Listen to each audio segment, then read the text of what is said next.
लेकिन जब दुख आता है ना तो फिर मैं इनके स्वरूप की तरफ देखती हूँ और मुझे पता है कि आप बैठे हो और कहते हैं अगर दुख आता है ना तो परमात्मा आपके ज़्यादा करीब होता है। और मैं परमात्मा से कहती हूँ मेरे ना हमेशा थोड़े ज़्यादा ही करीब रहना क्योंकि दुख आएगा तो परमात्मा को पता होगा कि मेरे इस बच्चे को ज़्यादा ज़रूरत है। खाना खाने के बाद भी ये चीज़ उसने मुझे बाद में बताई कि जनरली जैसे 2 फुलके खाते हैं उसने 4 लिए।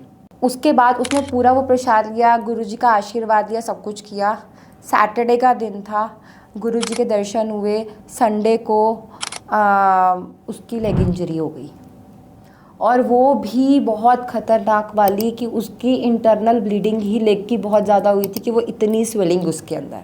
गुरुजी चाहते तो वो फ्राइडे को भी करवा सकते थे, बिल्कुल, बट गुरुजी चाहते थे, मुझे लगा कि मैं बच्चों को लेके जा रही हूँ साथ में, बट एक्चुअली गुरुजी चाहते थे कि ये आए, इसके ऊपर मुश्किल आने वाली दवाई खा के जाए यहाँ से। बहुत बार ऐसा होता है कि सामने वाला हमारे पास हेल्प के लिए आता है बट हम कहते हैं ये कभी हमारे काम आया था, अरे इसने 4 दिन बाद फिर वैसे हो जाना है, कितना भी कर लो इसका तो ठीक है, या फिर मैं सबका करता हूँ या मैं सबकी करती हूँ, मेरा कौन करता है। लेकिन अगर गुरुजी ऐसे हमारे साथ करने लग जाएं कि जब मैं इनके साथ थोड़ा सा अच्छा करता हूँ ये कहते हैं शुक्राना गुरुजी, शुक्राना गुरुजी। जैसे इनकी कर्मों की वजह से इनके साथ गलत होता है ये बोलते गुरुजी आप क्या कर रहे हो, गुरुजी आप तो सुनते नहीं हो। धीरे धीरे करते करते एक टाइम ऐसे आया, मेरा रात को सोते टाइम मेरा वेट 70 kg है तो मॉर्निंग में 75 kg होता था। मेरी पूरी बॉडी में स्वेलिंग होती थी, मेरे हाथों में, पैरों में, मेरी आईज में, फेस में, और मेरा यूरिन पास होना ही बंद हो गया था। अपने सोल की चार्जिंग कैसे करोगे? मंत्र जाप के साथ, ठीक है, बानी को सुन के, शिव पुराण सुन के। अच्छा मैं कहती हूँ गीता भी पढ़ो।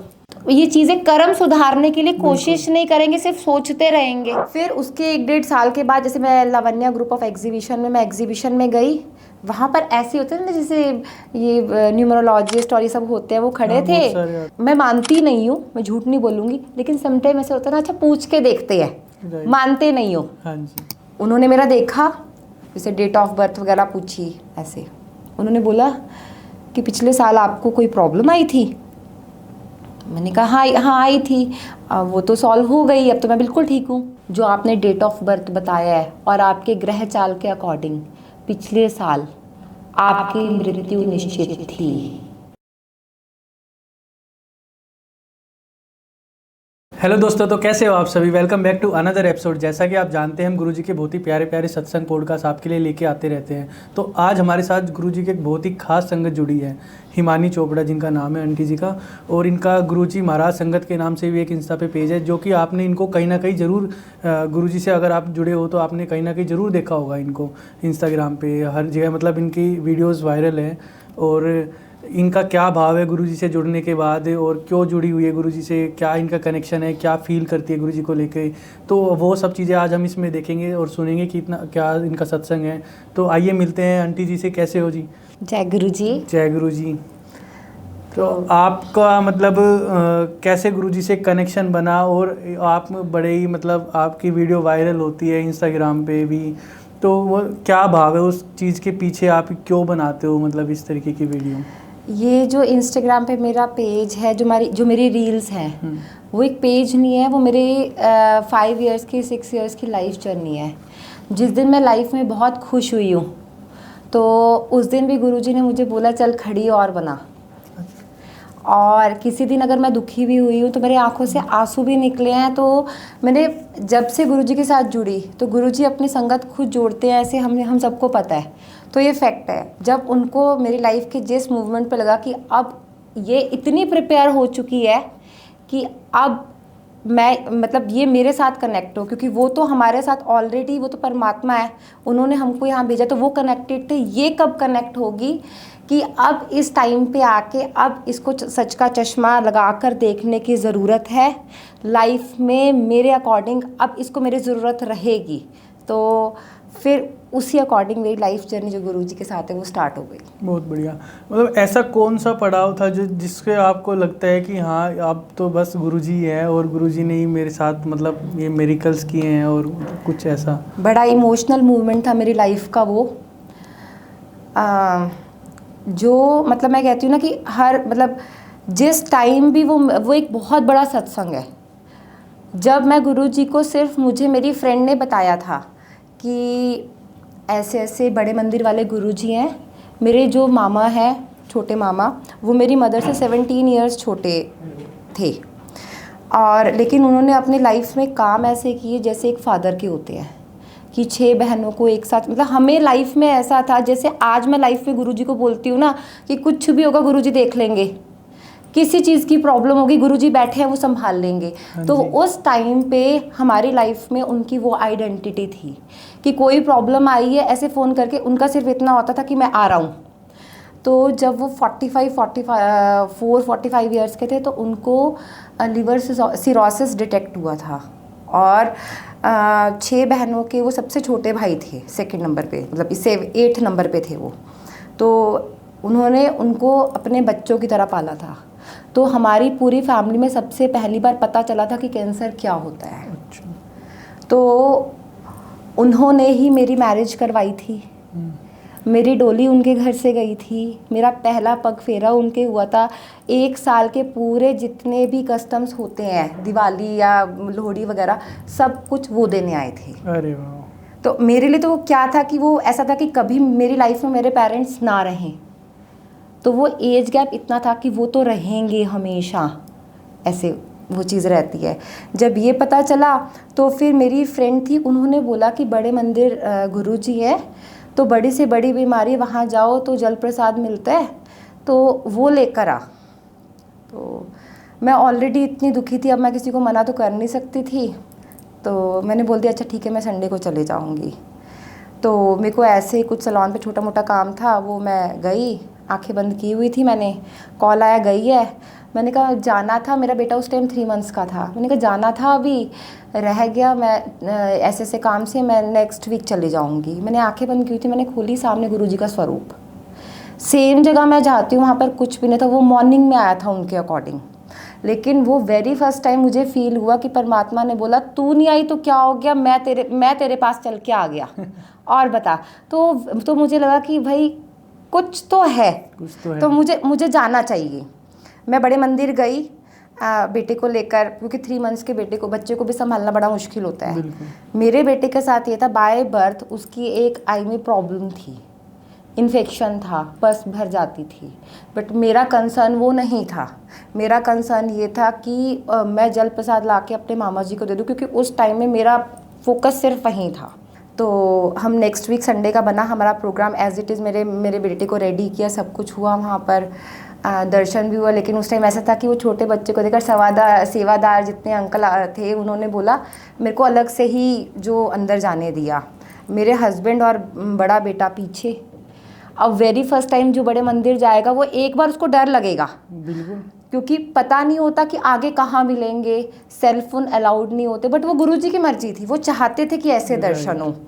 और संगत इतनी, हम वापसी आए जैसे जूता घर से लेकर, तो मेरे हस्बैंड ने बोला मुझे वॉशरूम जाना है, बड़ा बेटा बोलता है मुझे भी वॉशरूम जाना, तो जल प्रसाद वगैरह ब्लेस हमने करवा लिया था। अब वो सामान बच्चे के साथ और बच्चा गोदी में और मैं खड़ी, और अंदर से परेशान हो रही थी मैं कि अब ये तो बड़ी मुसीबत है, अब वो कब आएंगे, ऐसे करके इतनी देर में एक 6 7 ईयर्स की एक गुड़िया मेरे पास आकर खड़ी हो जाती है और बोलती है आप यहाँ खड़े थे, मैं तो आपका कब से इंतज़ार कर रही थी। और मुझे लगा कि शायद इतनी भीड़ के अंदर छोटे बेबी को देख के ना उसको लगा होगा ऐसे कि मतलब मैं जाऊँ और मतलब मैं मिलूँ बच्चे से। तो मैंने कहा अच्छा, तो कहती है कि बड़ा प्यारा बेटा है आपका, क्या नाम है इसका? तो मैंने बोला इसका नाम शिवाय है। अच्छा। कहती वाह, नाम भी शिव पे है। मैंने कहा हाँ। कहती मुझे ना इसको गोदी में दे दो, जनरली आप छोटे बच्चे को अपने इतने 3-4 मंथ्स के बच्चे को देते नहीं हो। मैंने दे दिया और ना उसके फेस के ऊपर ऐसे हाथ करते कहते बहुत प्यारा बच्चा है, इसका ध्यान रखा करो।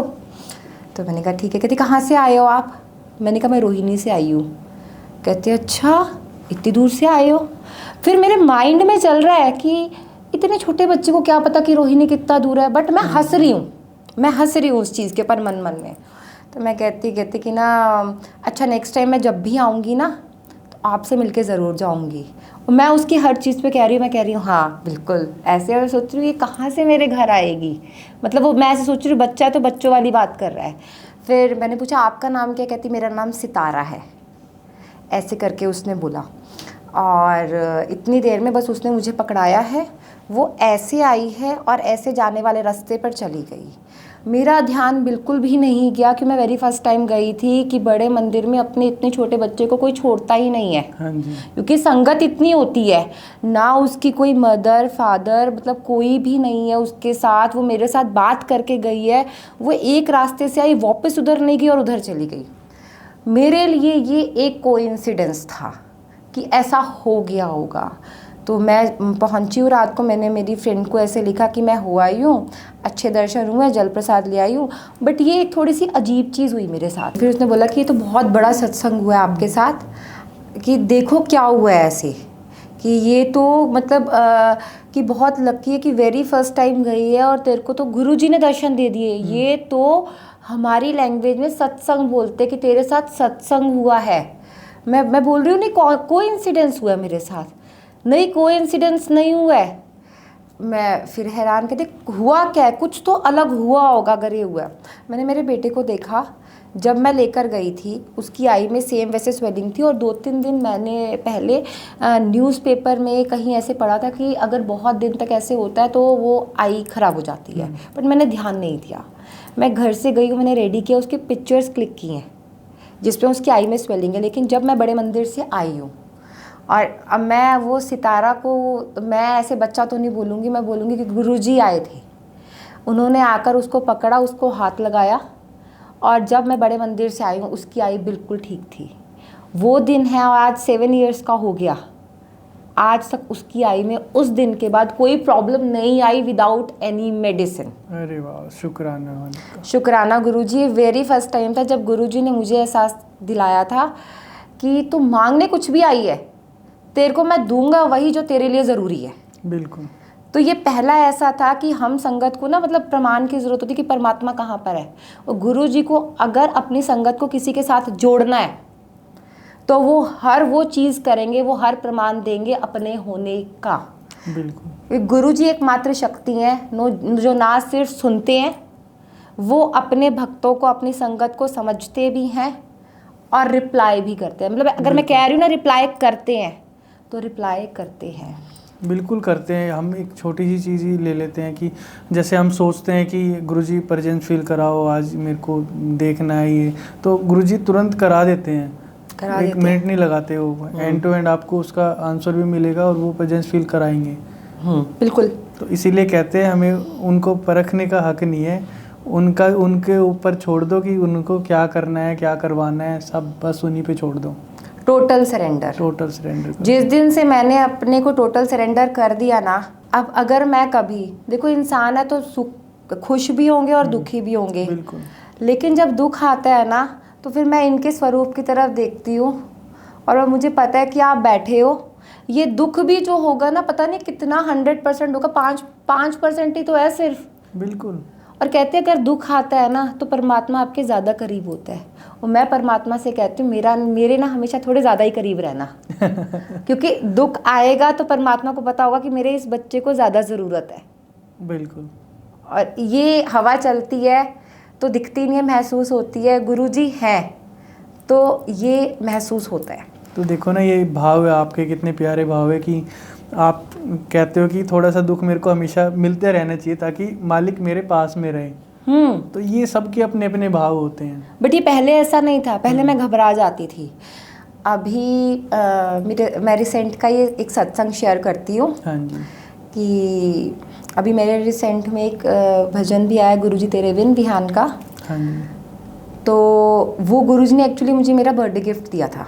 16 दिसंबर को विहान की साइड से मुझे मैसेज आता है कि दी आज आपके बर्थडे वाले दिन ही गुरुजी का एक भजन कंप्लीट हुआ है, पता नहीं क्यों ऐसा लगता है कि ये भजन आपके लिए है, आप इसमें आओ। मुझे भजन भेजा, मैंने उसको जितनी बार सुना मेरे आंखों से आंसू निकले। फिर ऐसा था कि ये बहुत बड़ी ब्लेसिंग है मेरे लिए। फिर मेरे बेटा जो है वो 10th में है, उसके बोर्ड एग्ज़ाम्स थे, तो फिर मेरी बात हुई उधर साइड, तो ऐसा था कि हम जनवरी में कर लेंगे क्योंकि उसके भी बोर्ड एग्ज़ाम्स हैं। हाँ जी। तो ये बात है 8 जनवरी की, जब मैं वो भजन करने के लिए गई हूँ। जनरली जब भी मैं भजन जैसे जाती हूँ, मैं इससे पहले जब भी गई हूँ तो मैं अकेले ही गई हूँ। वेरी फर्स्ट टाइम था कि मैं अपने दोनों बच्चों को एक साथ लेकर गई। हालांकि जब आप बच्चों को लेके जाते हो तो ऐसा लगता है कि वो परेशान ना हो, एक वो चीज़ रहती है ना, और मुझे भी उनका ध्यान देना पड़ेगा। बट मैं साथ लेकर गई। हम लोगों ने भजन बहुत अच्छे से हो गया, वो भजन तो था ही बहुत अच्छा, है ही बहुत अच्छा। तो उसके बाद क्या हुआ, तो बच्चों को मैंने बोला इतनी देर ना तुम थोड़ा सा बाहर हो आओ, कुछ खाना पीना तो तुम खाओ। और गुरुजी के दरबार में वो हुआ था, तो जैसे वो पूरा हुआ, बच्चे जैसे आ गए तो उन्होंने बोला लंगर प्रसाद, क्योंकि वहाँ तो वो तो है ही, दरबार ही है, मंदिर ही है गुरुजी का। तो मेरा बड़े बेटे ने बोला कि मम्मा मैं ना खाना खा आया हूँ। अब क्या था, मैंने तो नहीं खाया था, तो मैं तो आराम से बैठ कर, तो मैंने उसको बोला एकदम से, मैंने बोला कि चाय खाया है, वो तूने खाना खाया था, ये तो दवाई है, ये तो प्रसाद है। बिल्कुल। ये तो देखो, ये तो उसने क्या किया, खाना खाने के बाद भी ये चीज़ उसने मुझे बाद में बताई कि जनरली जैसे 2 फुलके खाते हैं, उसने 4 लिए। उसके बाद उसने पूरा वो प्रसाद लिया, गुरुजी का आशीर्वाद लिया, सब कुछ किया। सैटरडे का दिन था, गुरुजी के दर्शन हुए। संडे को उसकी लेग इंजरी हो गई, और वो भी बहुत ख़तरनाक वाली, कि उसकी इंटरनल ब्लीडिंग ही लेग की बहुत ज़्यादा हुई थी, कि वो इतनी स्वेलिंग उसके अंदर।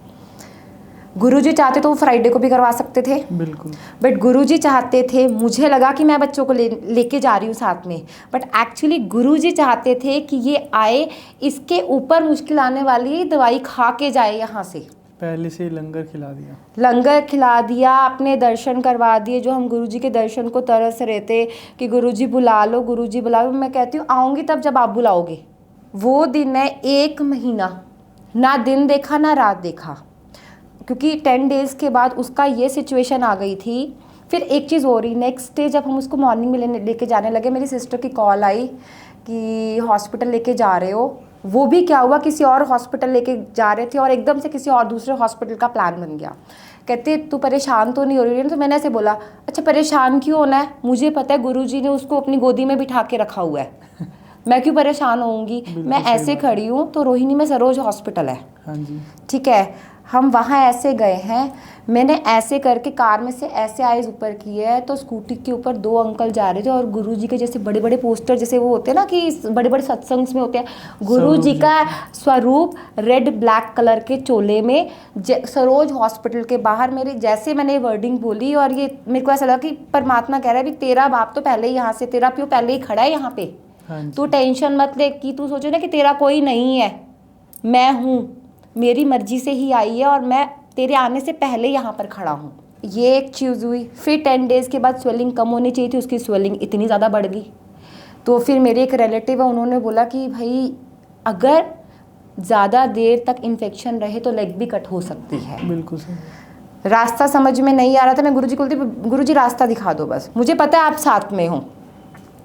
तो हम वो अब ऑटोमेटिकली जिस टाइम पे इसकी जो जो चीज़ करवानी थी, मैं सिर्फ ये सोचती थी अच्छा आज ये हुआ है तो गुरुजी ने आज ये चीज़ करवानी थी। फिर हम डॉक्टर के पास गए हैं, तो उसका ऐसे 2 डोंगे ब्लैक ब्लड निकाला है डॉक्टर ने इंजेक्शन के थ्रू। तो सही टाइम पे गुरुजी को लगा कि अब इतने दिन हो गए हैं, अब उसको बोलूँ कि इसको बोले कि जाके अब डॉक्टर को दिखा के आए। तब हम मैक्स हॉस्पिटल गए थे। तो एक उसके बाद उसके बोर्ड एग्ज़ाम्स, पूरा 1 महीना वो पढ़ा नहीं। फिर उसके ईयर में प्रॉब्लम हो गई, ईयर ड्रम में स्वेलिंग आ गई, फुंसी हो गई। मैंने उसको इस तरीके से रोते हुए देखा जैसे जब किसी की डेथ हो जाती है और इंसान फूट फूट कर रोता है ना। बट उस एक चीज़ में मुझे एक चीज़ समझ में आई कि मैं घबराई नहीं। आज सोचती हूँ तो सोचती हूँ कैसा टाइम था, पूरा 1 महीना। मतलब हम सोचते थे अब प्रॉब्लम थोड़ी सी ठीक हो रही है, अब कि अब सर्जरी ना हो जाए। देखो सारी चीज़ें होती है ना, हर चीज़ कर लेंगे, वो कर फैलने का भी डर हो, हाँ बहुत सारी चीज़ें, और वो पढ़ नहीं पा रहा।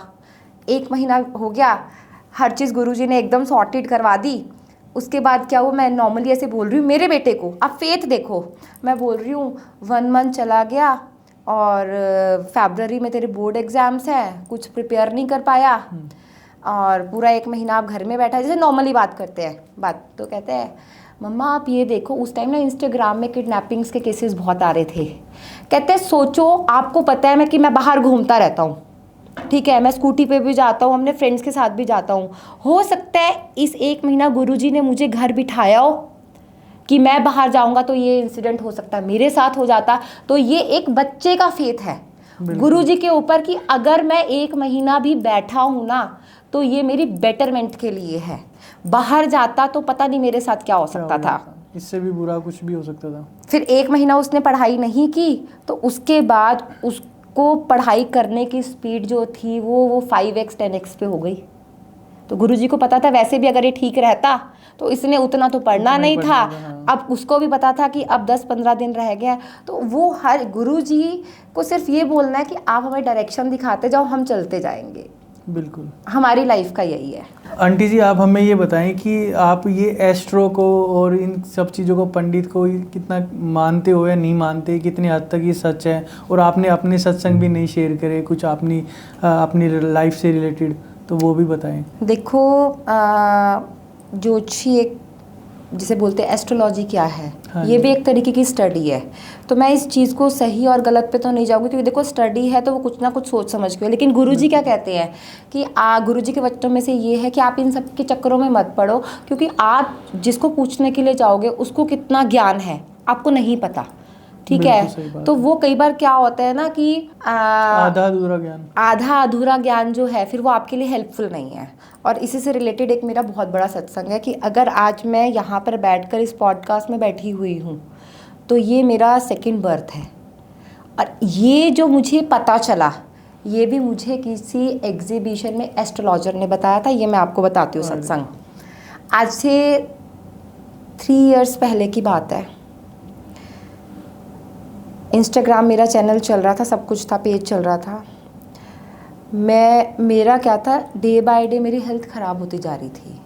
जैसे मुझे ट्राइजेमिनल न्यूरोलॉजी करके एक बीमारी है कि मेरे फेस का जो आधा हिस्सा है ना, मतलब जो अंदर की जो नर्व्स हैं, मतलब वो उसकी ना गांठें बंधी हुई हैं ऐसे करके। और जब ये अटैक आता है ना, ये कुछ सेकंड से शुरू होकर कुछ मिनट्स तक चला जाता है। और जब ये होता है तो ऐसा लगता है जैसे कि ना फेस का जो हाफ पोर्शन है उस पर इलेक्ट्रिक शॉक लग रहा हो। और जिस टाइम मुझे ये होता था ना तो मेरे सामने आप मुझे कुछ भी बोल लो, आप मुझे कुछ भी कह लो, मैं एक बार तो था कि मैं मॉल में थी, मैं चलती जा रही क्योंकि मुझे किसी तरीके से वो चीज़ ख़त्म हो। मेरी मेडिसिन डे बाय डे बढ़ती जा रही थी। डे बाय डे कैसे कि मेरे को एसिडिटी की प्रॉब्लम बहुत होने लग गई, फिर जो ये वाली मेडिसिन थी ये हो गई, इसके साथ मेरे को IBS का इशू हो गया। अच्छा, इतने सब उसके अंदर फिर मुझे मैं डिप्रेस फील करने लग गई, मतलब जिनकी। और फिर धीरे धीरे करते करते एक टाइम ऐसे आया कि मैं जब सुबह उठती थी ना तो मेरी, मान लो मॉर्निंग में मेरा रात को सोते टाइम मेरा वेट 70 kg है, तो मॉर्निंग में 75 kg होता था। मेरी पूरी बॉडी में स्वेलिंग होती थी, मेरे हाथों में, पैरों में, मेरे आइज़ में, फेस में, और मेरा यूरिन पास होना ही बंद हो गया था। अरे डॉक्टर के पास गई। अब डॉक्टर क्या बोलता है, ये बीमारी है, ये लो हाँ। ये बीमारी है, अच्छा 2 गोलियाँ और ऐड कर लो। मैं यूरिन पास होने की मेडिसिन लेती थी। अब क्या है, उस मेडिसिन का क्या होता है, आप रूटीन में नहीं ले सकते। आपने 2-3 दिन एक साथ ले ली, फिर आपको कुछ दिन का गैप करना होगा। अब जितने दिन का गैप करना होगा, अब यूरिन तो पास हो ही नहीं रहा है। बिल्कुल। अब ऐसा लगा कि किडनी की कोई प्रॉब्लम है, ऑटो इम्यून डिसऑर्डर भी डिटेक्ट हो गया, जिसके अंदर ये था खुद के सेल्स जो होते हैं ना, मान लो किडनी के अंदर हल्की सी कोई प्रॉब्लम आई है तो मेरी बॉडी के जो सेल्स हो गए ना वो मेरे अगेंस्ट वर्क करेंगे, उस प्रॉब्लम को बढ़ाएंगे। और ये पूरी बॉडी के अंदर ऑटो इम्यून डिसऑर्डर, मतलब ऐसे बीमारियां होगी कि समझ ही नहीं आ रहा था। और फिर ऐसे लग रहा था कि भाई अब कुछ समझ ही नहीं आ रहा है। अब वो जिस दिन यूरिन पास होने की मेडिसिन लेती हूँ उस दिन हो जाता है, जिस दिन नहीं लेती वेट करती हूँ 2-3 दिन का, सॉल्यूशन मिल नहीं रहा है। फिर मैं गुरुजी के स्वरूप के सामने एक दिन रात को बैठी हुई थी। मैंने कहा गुरुजी मैंने ना टोटल सरेंडर किया हुआ है, लेकिन फिर भी कहते हैं कि ना अपनी हेल्थ आपसे मांग सकते हैं। तो और मेरे ना ऐसे ही बैठे बैठे बस मैं बात कर रही हूँ क्योंकि मुझे लग रहा है कि अच्छा मैं चली जाऊँगी, कोई बात नहीं, आपके पास ही जाऊँगी। मेरे बच्चे बहुत छोटे हैं, मेरे बच्चे बहुत छोटे हैं। और एक अगर हम ह्यूमन फॉर्म में आए हैं तो उसको हम अब प्यार कहे या मोह कहे होता है। खुद को लगता है कि हमसे अच्छी परवरिश हमारे बच्चों को कोई नहीं कर सकता, कि ये तो रिस्पॉन्सिबिलिटी आपने मुझे दी हुई है, गुरुजी अब आप ही कुछ करो, आप ही कुछ कर सकते हो, मतलब ये वो वर्डिंग थी उस। मेरे लिए नहीं तो बच्चों के लिए एटलीस्ट। अब मेरे को हेल्थ ऐसे होता है ना कि मैंने मांग लिया गुरुजी से ये चीज़, हेल्थ। वो दिन था, वो अगली सुबह से मेरी हेल्थ के लिए जो जो चीज़ ज़रूरी थी, योगा ज़रूरी थी, बाहर का खाना बंद था, मीठा बंद था। मैंने 1.5 साल बाहर का पैकेट फूड बिल्कुल भी नहीं खाया, मन भी नहीं करता था, क्योंकि जिस चीज़ को खाने से मेरी बॉडी में जहर बन रही है मैं वो क्यों खाऊंगी। बिल्कुल। लेकिन 1.5 साल बाद मैंने ऑटो इम्यून डिसऑर्डर डिटेक्ट करवाया, जो एक बार हो जाए तो कहते ख़त्म नहीं होता, वो मेरा ख़त्म हो चुका था 1.5 साल के अंदर। अरे वाह। आज भी मुझे ट्राइजेमिनल न्यूरोलॉजिया है, क्योंकि वो कभी ख़त्म नहीं होता, लेकिन मुझे उसका कोई इफ़ेक्ट नहीं है। ये तो ये होगा कि मुझे पता चला कि मेरी प्रॉब्लम्स आई और गुरुजी ने 1.5 साल के अंदर मेरे को काम करवा के अब राइट डायरेक्शन दिखा दिया ना। अब तू ये चाहती है तो ये चीज़ तेरे को करनी पड़ेगी, तेरे को डाइट भी अच्छी लेनी पड़ेगी, तेरे को योगा भी करनी पड़ेगी, तेरे को वो सारी चीज़ें करनी पड़ेंगी जो ज़रूरी है ठीक होने के लिए। फिर उसके 1.5 साल के बाद जैसे मैं लावण्या ग्रुप ऑफ एग्जीबिशन में, मैं एग्जीबिशन में गई, वहाँ पर ऐसे होते हैं ना जैसे ये न्यूमरोलॉजिस्ट और ये सब होते हैं, वो खड़े थे। तो वैसे था कि मैं मानती नहीं हूँ, मैं झूठ नहीं बोलूँगी, लेकिन समटाइम ऐसा होता है ना, अच्छा पूछ के देखते हैं, मानते नहीं हो। हाँ जी। तो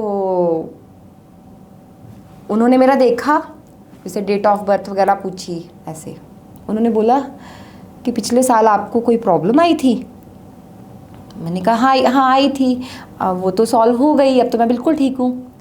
कहते आपके जो आपने डेट ऑफ बर्थ बताया है और आपके ग्रह चाल के अकॉर्डिंग पिछले साल आपकी मृत्यु निश्चित थी। आप कैसे बचे हो, ये आपका दूसरा बर्थ है। क्योंकि मेरे पेरेंट्स ने भी, मेरी मदर जो है उन्होंने ऐसे पूछा तो उन्होंने बोला कि ऐसा कोई बहुत बोलते हैं कि वो ब्रेन से रिलेटेड जैसे प्रॉब्लम होती है ना, पंडित इसे बता देते हैं। तो मैं क्या कहती हूँ, पंडित बता सकते हैं लेकिन गुरुजी उस चीज़ को ठीक करते हैं। बिल्कुल। हाथों का लिखा हुआ भी गुरुजी बदलते हैं, ये तो फैक्ट है। बिल्कुल। तो ये एक बहुत बड़ा सत्संग था कि गुरुजी बार बार यही चीज़ है कि गुरुजी के जो वचन है, गुरुजी के वचनों में लिखा हुआ है, यही ये चीज़ लिखी हुई है, मेरे साथ हुई है। तो आज अगर मैं यहाँ बैठी हूँ या मैं सांस ले रही हूँ तो वो इन्हीं की बदौलत ले रही हूँ। बिल्कुल, सब मालिक की मर्जी है। बिल्कुल। क्योंकि एक दूसरा जन्म मिला है आपको, एक तरीके से बोले तो बहुत सारे शुक्राना है मालिक के, जितने शुक्राना किए जाए उतने कम है। बिल्कुल। तो आप हमें एक चीज़ बताइए कि आपकी फैमिली में आप सबसे पहले जुड़े थे या फिर किसी और को गुरुजी ने, मतलब या किसी और के थ्रू गुरुजी आप जुड़े हो, तो मतलब क्या उसका पीछे का रीज़न क्या है कि आप कैसे गुरुजी से जुड़े? सबसे पहले तो शुक्राना उस इंसान का जिनकी वजह से मैं गुरुजी से जुड़ी, क्योंकि कहीं ना कहीं गुरुजी के एक वचन में ये भी लिखा हुआ है कि अगर कोई संगत किसी के थ्रू गुरुजी के साथ जुड़ते तो सबसे पहला जो गुरुजी की मेहर है उस पर होती है जो जिसके थ्रू जुड़ता है।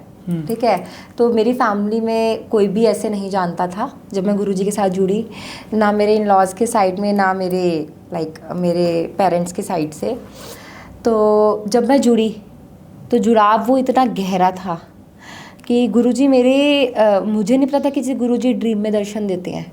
तो मैं ऐसे ही मन में सोच रही हूँ कि उस टाइम जैसे इंस्टाग्राम पे देखते थे पुरानी संगत और नई संगत ऐसे करके, तो मैं ना खुद से ही बात करते। अब वो खुद से बात करने का मतलब क्या कि आप गुरुजी से ही बात कर रहे हो, क्योंकि जब आप बहुत इनिशियल स्टेज पे होते हो तो आपको कुछ पता ही नहीं होता है। फिर आपको डर ऐसे लगता है कि भाई कैसे करते हैं गुरुजी के साथ कनेक्ट कैसे करते हैं, तो फिर आप उस टाइम पे क्या करते हो, आप अपने आप से बात करते हो।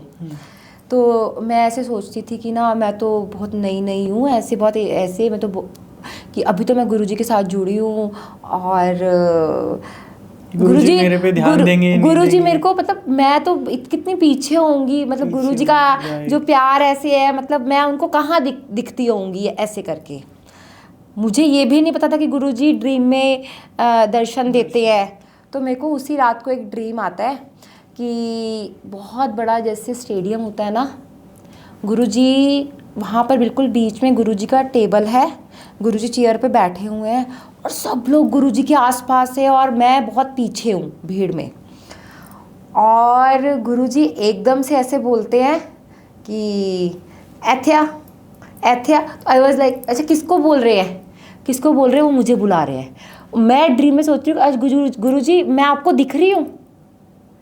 तो वो क्या है, वो गुरुजी का रिप्लाई था ड्रीम के अंदर ऐसे। तो वो जुड़ाव इतना गहरा हो गया ना कि मैं अपने पेरेंट्स के घर गई। अब उस टाइम में मेरे पास सिर्फ 2 चीज़ें होती थी, या तो गुरुजी से बात करना या फिर जिससे भी बात कर रही गुरुजी की बात करना। तो एक फेज़ में मैं मेरी मम्मा के घर आई, ऐसे आया कि वो कहते हैं कि मतलब मेरी तो बेटी पागल हो गई है। अच्छा। क्योंकि ये तो हर टाइम मतलब आप मानते हो किसी का, लेकिन आप हर टाइम गुरुजी गुरुजी, लेकिन उस टाइम उनको नॉलेज नहीं थी, उनको ये नहीं पता कि था कि गुरुजी मैं वो पॉजिटिविटी फील कर पा रही हूँ, गुरुजी की कृपा फील कर पा रही हूँ, जो कोई नहीं कर पाया वो ये कर रहे हैं। तो मेरी फैमिली में कोई नहीं मानता था। मैं गुरुजी का स्वरूप लेकर गई थी, तो मेरी मम्मी का ये था कि देख मंदिर में सारे हैं, मैं इनकी सेवा कैसे करूँगी। मैंने कहा कुछ नहीं, जैसे आप प्रॉपर मंदिर में करते हो, जैसे आप करना चाहते हो आप वैसे करो। गुरुजी कभी परमात्मा कभी किसी चीज़ से नाराज़ नहीं होता, और गुरुजी तो आए ही हम सबके कष्ट काटने के लिए हैं, हमसे नाराज़ होने के लिए थोड़ा ना है गुरुजी। वो दिन है और आज का दिन है। क्या मेरे पापा को उन्होंने ड्रीम में दर्शन नहीं दिए, सत्संग इतने बड़े बड़े हैं। मेरे ब्रदर ने ये कहा था कि अगर ये चीज़ हो जाएगी, ऐसे होता ना अगर, तो में ऐसे ही होता है। मैं उस दिन जय गुरुजी बोलूँगा। वो दिन है और आज का दिन है। मेरी फैमिली का बच्चा मतलब मैं ऐसे कहती हूँ मुझसे भी ज़्यादा, मेरे ब्रदर को अभी पीछे उसकी बाईपास ये स्टंट डला है उसको, तो उसको अटैक आया था और उसकी मेन आर्टरीज में 90% ब्लॉकेज आई थी। तो हम लोग देखने के लिए गए। अब गुरुजी का ये भी बहुत बड़ा सत्संग इसके अंदर भी, कि हमने जाना था सैटरडे को और ऐसा था कि संडे इवनिंग तक हम लोग आ जाएंगे।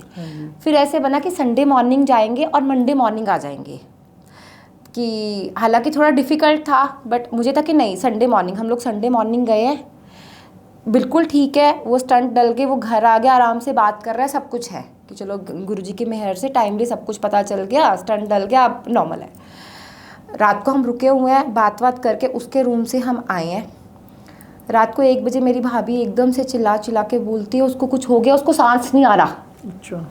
उसको सांस नहीं आ रहा। हम उस रूम में गए हैं, बिल्कुल बॉडी विंटर्स के अंदर एकदम स्वेटिंग, पसीना, और वो बार बार एक चीज़ बोल रहा है। उसका मॉर्निंग में वो आया है हॉस्पिटल से घर एक दिन स्टंट के बाद, वो बोल रहा है कि मेरे को सांस नहीं आ रहा, बस मुझे किसी भी हॉस्पिटल में ले चलो। आगे बैठे हुए हैं मैं, मेरे हस्बैंड, भाभी और ब्रदर पीछे। मैं शुक्राना मतलब गुरुजी का मंत्र जाप कर रही हूँ, बोल रही गुरुजी आप देख लो। तो और साथ साथ मैंने हनुमान चालीसा चला दी। तो वहाँ अंदर गए हैं, डॉक्टर ने सब कुछ चेकअप किया। उसको ना बेचैनी बहुत थी, जैसे भी था उसके टेस्ट हुए, जो भी वो चीज़ें थी वो कराए। जब वो वापस घर आया दोबारा, तो वो क्या था कि वो प्रॉब्लम थी, वो एक दिन सीसीयू में रुका, नेक्स्ट डे उसको फिर डॉक्टर्स ने भेज दिया। जब वो घर आया उसने बताया कि जब मुझे बहुत बेचैनी हो रही थी ना, मेरे को समझ नहीं आ रहा था, तो मुझे सामने गुरुजी दिखे। गुरुजी मेरी तरफ चल के आ रहे और वो मेरे अंदर आ गए। कहते जिस सेकंड गुरुजी मेरे को ऐसा लगा कि मेरे अंदर एंटर कर रहे हैं, उस टाइम मैं सो गया। तो मैं ये कहती हूँ, ये तो वो चीज़ है ना जो गुरुजी ने हेल्थ बख्शी है सही टाइम पे। हेल्थ, मैं खासकर हेल्थ पे बात क्यों कर रही हूँ, क्योंकि पैसा तो आना और जाना है। बिल्कुल गुरुजी के वचनों में लिखा हुआ है, हेल्थ जो है सबसे बड़ी पूंजी जो है वो सेहत है। हाँ जी, उस पे ध्यान दो। मेरे हस्बैंड है, उनका मैं आपको बताऊं कि उनको हाई बीपी का इशू रहता था। रात को हमारे घर में गेस्ट आए हैं, उस दिन वो अपना बीपी का मेडिसिन लेना भूल के, पता जैसे कई बार थोड़ा बहुत काम हमने अपना नहीं किया होता तो उस चीज़ का थोड़ा बहुत स्ट्रेस होगा। 3:30 बजे सुबह मेरे को बोलते हैं कि मेरा सर चकरा रहा है, मुझे दवाई दे फटाफट। पहली बात तो जब किसी इंसान का सर चकरा रहा होता है, कुछ होता है, उसको कभी ये ध्यान नहीं आता कि मुझे बीपी की मेडिसिन लेनी है। उस दिन वैसे दूर होती है, उस दिन पानी भी मेरे पास था, मेडिसिन मैंने यूँ खोल कर दी। उनका मतलब ये है कि 1-1.5 घंटे बाद भी उनको वो चीज़ ठीक नहीं हुई। फिर दोबारा 6-6:30 बजे मैंने बच्चों को भेजकर दोबारा मेडिसिन मंगवाई किसी से पूछ के। 12 बजे हमने चेक किया, उनका बीपी उस टाइम भी 180-120 और उनकी हार्ट बीट जो थी वो उस टाइम 170। 12 बजे भी और उस बीच में जब उन्होंने 7 बजे के लगभग मेडिसिन ली थी तो उनको बहुत पसीना आया और बहुत वॉमिटिंग निकली। हमें तो पता ही नहीं था क्या है, बट ये था कि उनकी हालत ऐसे थी कि वो 2 दिन तक बॉडी उनकी एक साइड पे वो जैसे ही करे उनका सर चकराए।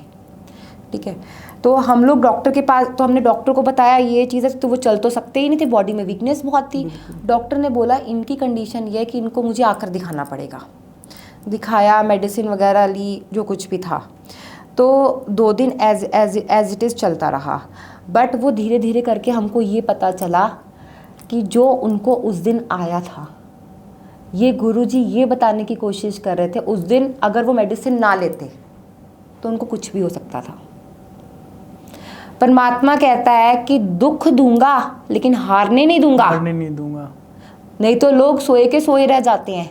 उन्होंने जगाया, दवाई उससे टाइम मुंह में डाली। सोचो अगर वो दवाई उस टाइम ना गई होती तो ये भी गुरुजी का एक वचन है कि दवाई अपना काम करेगी और मैं अपना काम करूँगा, डॉक्टर अपना काम करेंगे। और वो दिन है और आज का दिन है। मेरे हस्बैंड वो 1-1.5 महीना उन्होंने फिर परहेज भी किया, मेडिसिन भी टाइम पर ली। उनका बीपी वो सुबह चेक करे, वो शाम को चेक करे, खुशी में बिल्कुल नॉर्मल आता है। उनकी मेडिसिन भी आधी हो गई। मैं कहती हूँ मेहर इतनी है, कैसे ना शुक्राना करें। और हिम्मत भी मालिक ही देते हैं, सारी हिम्मत भी मालिक देते हैं। वो हारने नहीं देते ना, नहीं देते बिल्कुल। वो कहते हैं कि मैं तुम्हारे साथ जुड़ा हूँ। इसका मतलब ये नहीं कि तुम दिन रात बस ऐसे सिर्फ हंसते रहोगे, मतलब इंजॉय करते रहोगे लाइफ। ये लाइफ सिर्फ इंजॉय करने के लिए तो नहीं है। जब मैं तुम्हारे साथ जुड़ा हूँ, तुम्हारे कितने सालों के, कितने जन्मों के कर्म जो तुमने करके आए हुए हो, इस जन्म में मैंने तुम्हें अपने साथ कनेक्ट किया है, क्योंकि ये राइट टाइम है उन कर्मों को काटने का। वही कर्म कट रहे हैं। तो ये है कि मैं कंप्लीट सरेंडर है मेरी लाइफ का आपके ऊपर। जैसे चाहो, कहते चाहे सुख दे चाहे दुख दे, मैं तेरे आ रंगा दे विच रंगियाँ। तो मुझे फ़र्क नहीं पड़ता अब आप क्या करो, क्योंकि मुझे पता है कि मैं सिर्फ बुक का 1 पेज देख रही हूँ, लेकिन पूरी बुक लास्ट तो इन्होंने लिखा हुआ है ना। बिल्कुल। तो मैं जो लिखा हुआ लिखने वाले पे डाउट नहीं कर सकती। बिल्कुल नहीं कर सकते। और ये तो हम अपने थोड़े से जो कष्ट है ना उनको लेकर ही रोते रहते हैं, और अगर 100% हमें मिलेंगे, भुगतने पड़ेंगे, तो फिर हमारा क्या होगा। बिल्कुल सही बात है। ये तो मालिक अपने पे ले लेते हैं। बिल्कुल। अब मैं इनसे नाराज़ होती हूँ, जैसे कई बार, जैसे मान लो मुझे ऐसा लगता है किसी ने मेरे साथ गलत किया, तो फिर मैं जाऊंगी और आंखों में से आंसू निकलेंगे, तो मैं ऐसे बोलूँगी उसने मेरे साथ ऐसे किया, उसने मेरे साथ वैसे किया, उसने मेरे साथ वैसे किया, ऐसे करके। और फिर मैं जब इनकी आंखों में देख रही होती हूँ ना, तो फिर ऐसे लगता है 1 सेकंड में जैसे मुझे बोल रहे तू ठीक है क्या, तूने ठीक किया क्या। तो क्या होता है, गुरुजी कहते हैं तुम यहाँ पर जो आए हो ना, वो किसी और के लिए नहीं आए हो, कि तुम ये देखो कि मैं उसको भी ठीक करूँगी, उसको भी ठीक करके रखूँगी। तुम्हारा बर्थ जो हुआ है ना, वो खुद को ठीक करने के लिए हुआ है। तो तुम दूसरे क्या कर रहे हैं वो मैं देख लूँगा। तुम अपनी लाइफ का एक पर्पज़ रखो कि मुझे लाइफ में ये चीज़ अचीव करनी है। उसके बीच में 4 लोग भी बोलेंगे, बहुत सारे स्पीड ब्रेकर्स भी आएंगे। Consistency is the key to success. चलते रहना, रुकना मत। बाकी मैं तो तुम्हारे साथ खड़ा ही हूँ। बिल्कुल। तो वो पर्पज़ मेरी लाइफ का कहाँ से मिला, वो गुरुजी ने दिया। गुरुजी ने दिया। और हमेशा मतलब इतने साथ रहते हैं। एक बार छोटी सी चीज़ भी अगर हमें कुछ भी प्रॉब्लम होती है, अगर हम बोलते हैं ना, तो तुरंत तो सॉल्व हो जाती है। बिल्कुल सॉल्व कर देते हैं। बिल्कुल। अब एक कोई जरिया भेज देते हैं, या फिर मतलब कैसे भी कुछ भी करें, वो हमेशा खड़े मिलेंगे अगर आप सच्चे भाव से उनसे मानोगे तो। अच्छा, खड़े मिलेंगे। और मैं एक चीज़ में और बिलीव करती हूँ, बहुत स्ट्रांगली बिलीव करती हूँ, कि हम क्या हैं, हम गुरु संगत है। बिल्कुल। अब मैं कहती हूँ मेरे फादर है, तो मेरे फादर का कहते हैं कि जैसा बाप होगा उसका बच्चा भी वैसा होना चाहिए। ठीक है, वैसा कैसा होना चाहिए, अपने कर्मों से। गुरुजी हमारे लिए कुछ भी करते हैं। जैसे मैं बोलूँ कि मैंने लाइफ में ये अचीव किया, मैंने किया या उनकी मेहर थी? मेहर थी। उनकी मेहर थी। तो गुरुजी कहते हैं कि जैसा मैं हूँ ना, हमें पता है कि हम परमात्मा की तरह, हम माँ शिव की तरह कभी भी बन नहीं सकते हैं, लेकिन हम उनके कदमों को देखकर उस पर चलने की कोशिश तो कर सकते हैं।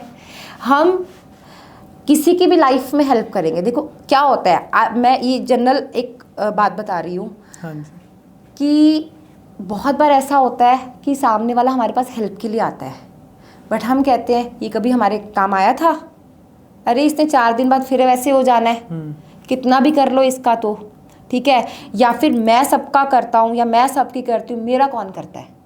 लेकिन अगर गुरुजी ऐसे हमारे साथ करने लग जाएं कि जब मैं इनके साथ थोड़ा सा अच्छा करता हूँ ये कहते हैं शुक्राना गुरुजी, शुक्राना गुरुजी। जैसे इनकी कर्मों की वजह से इनके साथ गलत होता है, ये बोलते गुरुजी आप क्या कर रहे हो, गुरुजी आप तो सुनते नहीं हो। तो मेरा पर्सनली ये मानना है कि जैसे बोलते हैं कि जो दान होना चाहिए, जो सेवा होनी चाहिए, वो दान गुप्त होना चाहिए। गुप्त का मतलब पता है क्या होता है कि आपको पता है, आप अपनी पूरी लाइफ में किसी एक इंसान को ले लो और जो गुरुजी हमारे लिए कर रहे हैं वो आप करना शुरू कर दो। आपको पता होगा कि जिसके लिए आप सबसे ज़्यादा कर रहे हो, सबसे ज़्यादा वही आपकी बेइज्जती करके जाएगा। बिल्कुल। लेकिन आप उसको जो आप उसकी लाइफ ठीक कर रहे हो, अच्छी कर रहे हो, आपकी इंटेंशन ये तो नहीं थी ना कि वो बदले में आपको बहुत आपकी प्रेज़ करे। आपकी इंटेंशन क्या थी कि मैं इसका कर रहा हूँ, मुझे इससे नहीं चाहिए, बिल्कुल, मुझे उससे चाहिए। मेरे को इसकी नज़रों में ठीक नहीं होना, मुझे उसकी नज़रों में ठीक होना है, मुझे इनकी नज़रों में ठीक होना है, इनकी नज़रों में ठीक होना चाहिए। दुनिया की नज़रें तो वक्त के साथ साथ बदल जाती है। बिल्कुल। तो मेरा ये मानना है कि एज अ गुरु संगत अगर हमने अपने आसपास कोई सच में अगर नीडी है और अगर हम उसकी हेल्प कर सकते हैं तो करें, विदाउट एनी एक्सपेक्टेशन कि वो इन रिटर्न में या तो आपकी प्रेज करेगा या वक्त आने पर आपकी हेल्प, क्योंकि वो नहीं करेगा तो वो तो कर ही देगा। बिल्कुल सही, ये तो कर ही देंगे।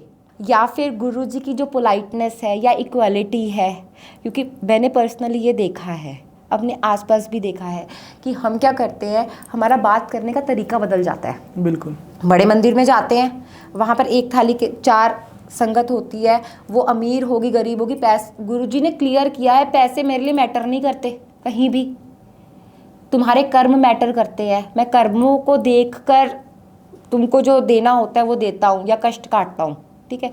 तो हम क्या करते हैं, हम अगर अपनी छोटी उम्र से भी अगर कोई औहदे में बड़ा है तो हम आप कह के बात करेंगे, और एक सब्जी वाले अंकल जो एज में हमारे फादर के बराबर है, हाँ हम तू कह के बात करेंगे, कैसी दी ये सब्जी तूने। तो हम फ़र्क क्यों कर रहे हैं जब गुरुजी फ़र्क नहीं कर रहे हैं। हम तो गुरुजी को बहुत प्यार कर लेंगे, लेकिन हमें खुद भी तो वैसा बनना चाहिए ना कि गुरुजी भी हमको प्यार करे। हाँ जी। तो हमें ये नहीं सोचना कि हमें सिर्फ गुरुजी को प्यार करना है, हमें अपने कर्म सुधारने हैं जिससे हम गुरुजी के फेवरेट बच्चे बने। बिल्कुल।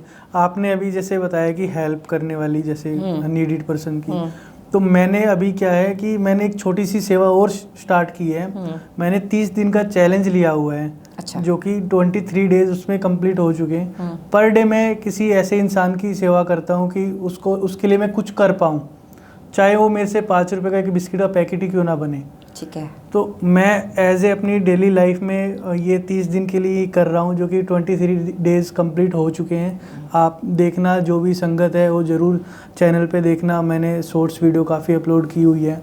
तो ऐसा लगता है कि जब मैं उनसे कनेक्ट करता हूँ कि किसी के लिए मैं कुछ भी कर पाता हूँ।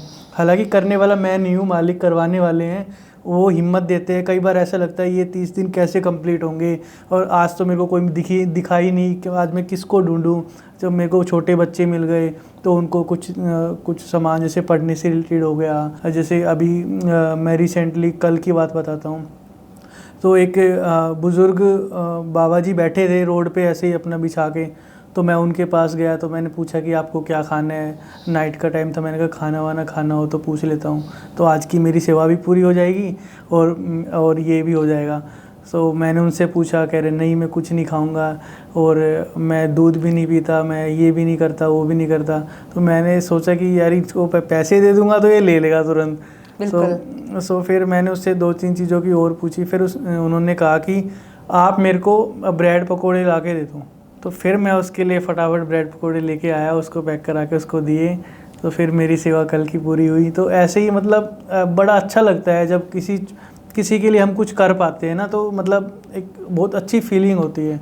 और ऐसा लगता है कि वो सच्चे दिल से आपको दुआ दे रहा है, और लोगों को भी मोटिवेशन फील होता है, कि मोटिवेशन मिलता है। कि मैं तो बोलता हूँ कि आप लोग भी अपनी लाइफ में कभी ना कभी मतलब ऐसे सेवा करो, या ऐसे 10 दिन का चैलेंज ले लो या हफ्ते का ले लो, कि आप डेली कुछ ना कुछ किसी के लिए कुछ कर पा रहे हो।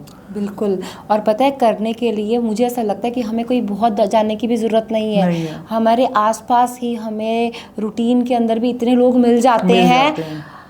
समटाइम ऐसा होता है, मुझे ऐसा लगता है कि अगर हम अपनी फैमिलीज़ में भी जाके देखें तो हमारे रिलेटिव भी कई बार ऐसा होता है, वो ऐसी स्टेटस या ऐसी पोजीशन में रह रहे होते हैं कि हम उनकी हेल्प कर सकते हैं, और उनको वो बोलते नहीं है लेकिन उनको हेल्प की नीड होती है। बिल्कुल। कि हाथ देखो, 5 उंगलियां बराबर नहीं है, अगर एक उंगली कमज़ोर होगी तो आप उसको आराम दोगे। बिल्कुल। ठीक, इस तरीके से करोगे कि उसको आराम मिले। तो मुझे ऐसा लगता है कि अगर फैमिली के अंदर कोई एक पर्सन या एक मेंबर उतना स्ट्रांग नहीं है तो बाकी उंगलियों को उसको सपोर्ट करना चाहिए। तो वही है कि आप जिसे कह रहे हो, ये एक बहुत ही अच्छी चीज़ है, और इससे हमको और सबको भी मोटिवेशन मिलता है। बिल्कुल मिलता है।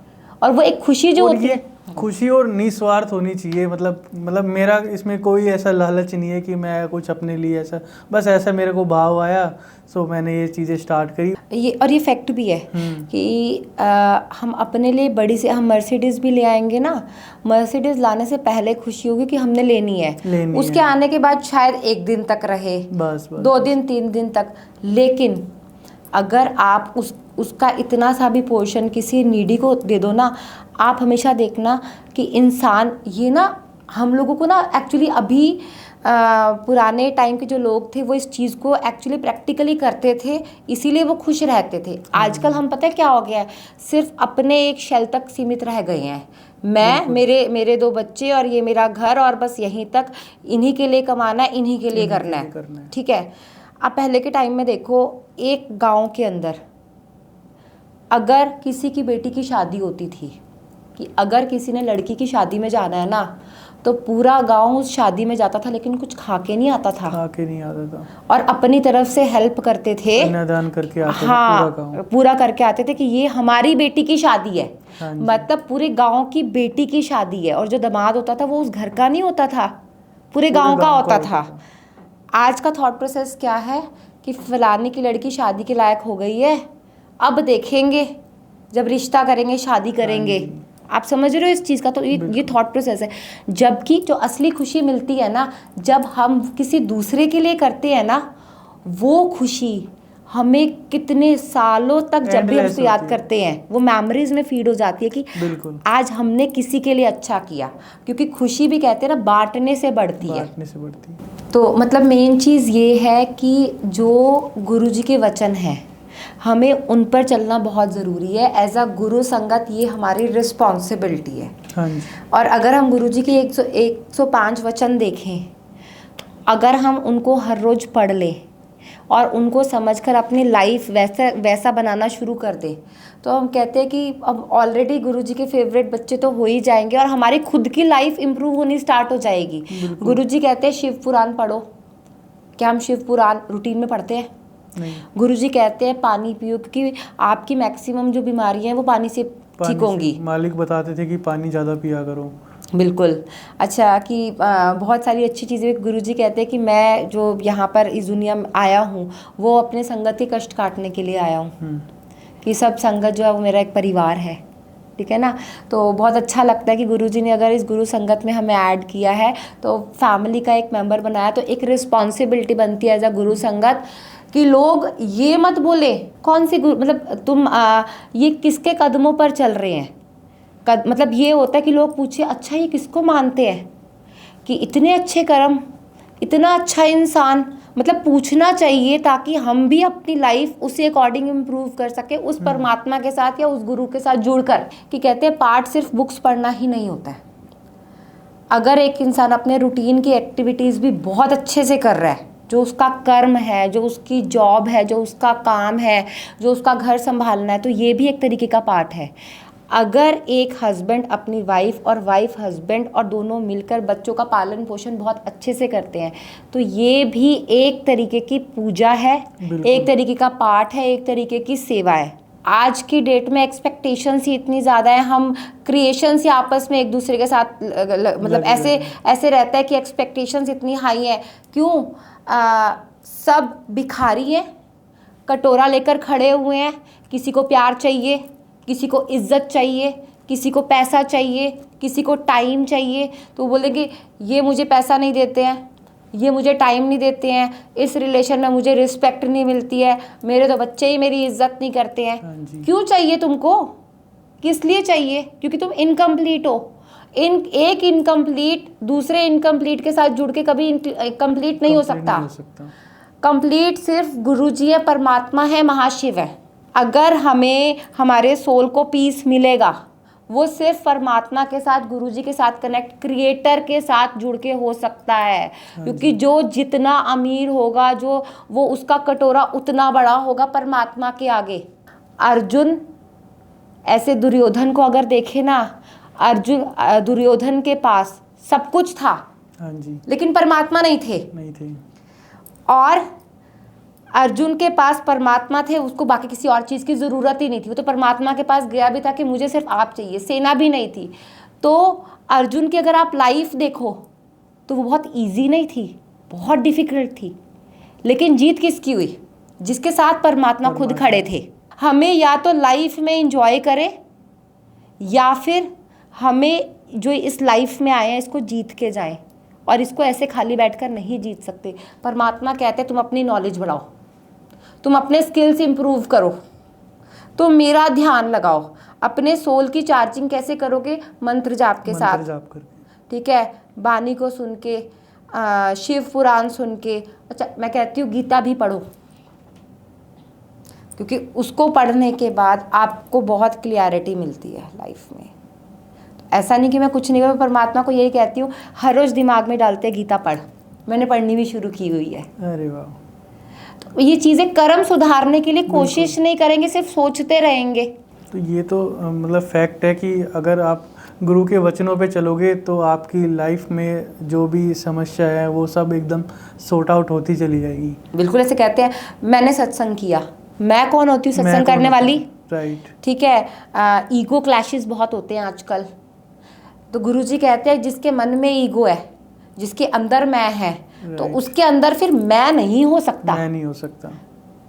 या तो मैं को रख लो या फिर मुझे रख लो।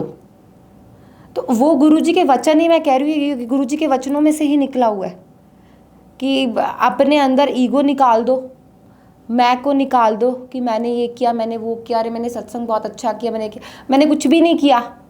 क्योंकि मैं जो सोचती हूँ वो नहीं होता, जो उन्होंने करवाना होता है वो करवाते हैं। और एक दूसरे की टांग खींचना बंद करो कि एक दूसरे के पीछे पड़े रहना कि भाई इसने ये कर दिया, ये वो कर रहा है। तुम अपने तक सीमित रखो अपने आप को, और दूसरों की चीज़ों में मत घुसो, अपने को अपने हाल पे छोड़ दो। ये भी गुरुजी का एक वचन है, हाँ, जो आप कह रहे हो। बिल्कुल। क्योंकि ना अगर तुम दूसरों की लाइफ में इंटरफेयर करोगे तो फिर आपको उनकी लाइफ को देखते देखते आपको उनकी लाइफ में ना जो उनकी खुशी होगी उसको देख के आपको ही दुख मिलेगा। तो आप दूसरों की खुशी में आप दुख हो जाओगे फिर, क्योंकि यही सबसे बड़ा रीज़न है कि कोई अगर खुश है तो उसको देख के हम दुखी होते हैं आज के टाइम में। तो ऐसा नहीं होना चाहिए, दूसरे की खुशी में खुश रहो। हम दुखी पता क्यों होते हैं? तो ऐसे बोलते हैं ना कि नज़र इज़ रियल। नज़र तो पहले भी लगती थी, लेकिन आज के टाइम में नज़र में खोट है। राइट। पहले कोई लाइफ में प्रोग्रेस करता था तो नज़र अच्छी थी तो खुशी होती थी। ठीक है। आज के टाइम में अगर किसी को दुख है तो सामने वाला, फिर उसके मन में थोड़े से इमोशंस पैदा होंगे। लेकिन अगर आज कोई लाइफ में बहुत ग्रो कर रहा है, क्योंकि खोट नज़र में है, तो आपको नज़र लगेगी, क्योंकि सामने वाला आपकी खुशी देखकर खुश नहीं हो रहा ना, नहीं हो रहा, वो दुखी हो रहा है। और ईश्वर कहता है परमात्मा मत बनो, उतना तो तुम्हारा है भी नहीं बनने का। तुम एक अच्छे इंसान बन जाओ ना। मैंने तुम्हें इंसान बना के भेजा था, इंसान के अंदर इंसानियत होनी चाहिए। जानवर होता है ना, जानवर से बोलते किसी जानवर पे बिलीव मत करो। क्यों? क्योंकि वक्त आने पे वो अपने मालिक को भी काट सकता है।